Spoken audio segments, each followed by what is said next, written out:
Halo teman-teman, kita ngobrol-ngobrol ya, ngobrol-ngobrol seputar dunia mobil bekas ya. Sebenarnya saya penasaran ketika teman-teman nyari mobil ya, nyari mobil bekas untuk dipakai keluarga, untuk dipakai harian, untuk dipakai kerja ya. Nah, yang teman-teman cari itu apa? Yang saya pelajari selama ini, rata-rata orang lebih ke murahnya. Nah gini, mobil bekas itu kan ada pasarannya ya teman-teman ya, ada pasarannya ya kan. Nah pasaran itu nggak bakalan bisa bohong gitu teman-teman. Jadi ketika memang mobil sudah di range pasaran ya, range pasaran tuh kira-kira bedanya tuh paling antara 5 jutaan deh. Misalkan taruhlah harga mobil pasaran 100 juta ya, 100 juta lah ya. Nah itu ke bawahnya paling 95 dan ke atasnya ya rata-rata 105 paling gitu. Nah itu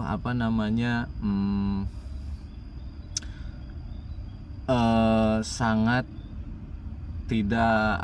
sangat tidak berpotensi untuk terjadinya penipuan gitu. Karena selama ini ya teman-teman ya, yang saya jalani ya selama ini ya, saya di otomotif tuh dari 2010 ya, bisa dilihat di FB saya Rizal Sam. Di situ saya sudah posting-posting tuh jualan mobil gitu.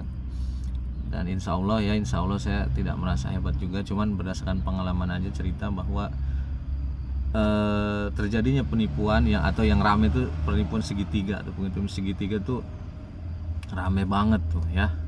Saya belum lama juga tuh ada yang mau begitu lagi gitu, penipuan segitiga begitu. Cuman alhamdulillahnya ya karena pengalaman jadi saya cek mobilku nggak sampai gitu, karena kan rugi di waktu ya, rugi di biaya gitu kan ya. Begitulah kalau misalkan kita sampai terjun dan ujungnya tertipu juga gitu.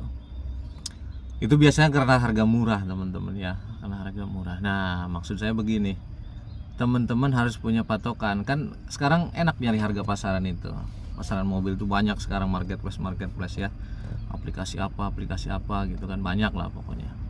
Nah itu jadiin patokan aja teman-teman gitu. Karena kalau harga udah jauh di bawah pasaran, nah itu jangan seneng. Itu pokoknya intinya jangan seneng. Kayak kita nih penjual, kita nggak seneng tuh ketika ada harga yang memang jauh banget gitu dari pasaran, jauh banget dari pasaran. Dan itu pasti kita langsung curiga tuh, bukan senang, kita sebagai penjual juga curiga nih, murah banget nih, kenapa nih gitu kan.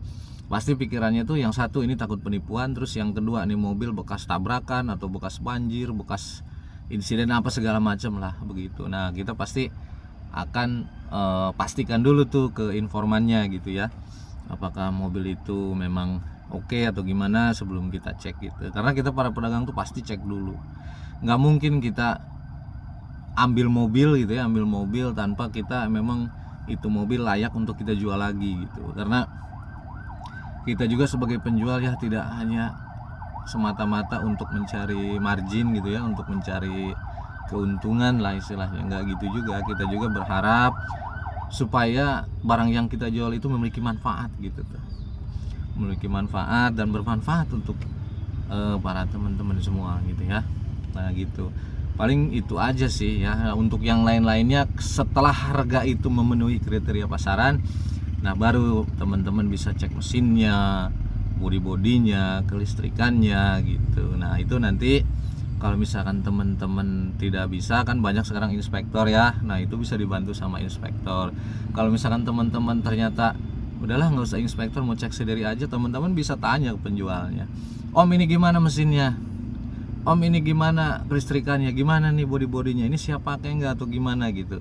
Itu teman-teman ya boleh nanti diituin ke penjualnya, nanti kan penjualnya bilang tuh.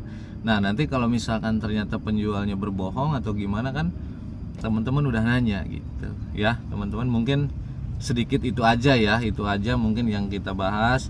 Teman-teman boleh komen ya, boleh komen, boleh ini nanti kita kira-kira bahas apa gitu yang enak ya teman-teman. Thank you ya.